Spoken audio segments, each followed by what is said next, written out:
शुभ सकाळ सांग मैंने आज प्रथमाष्टमी रे आपण मानक ढेर सा शुभेच्छा शुभकामना। सकाळ उठी माँ तैयारी कर बस जाता पिठा प्रथम हलदी पत्र पिठा बनईला जहाँकि लक्ष्मी पाखे आज भोग कराए जेहेतु से प्रथमाष्टमी पूजा पाते से भी नुआ शाढ़ी और फूल माँ सजे देता। यहाँ हूँ आम घर जो बड़ तांपाई गोबर एमती ठाकुर पाखे पकईकिना पूजा कराए। ये माँ सब ड्रेस गोटे जगह रखी पूजा आरंभ कला आमको बंदापना करने आसला।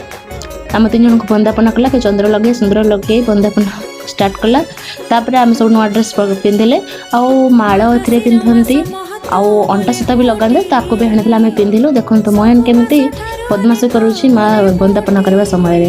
तापर ब्रेकफास्ट आम बनईले पिठा बरा तरकारी आउ मिठा भी मगेलु।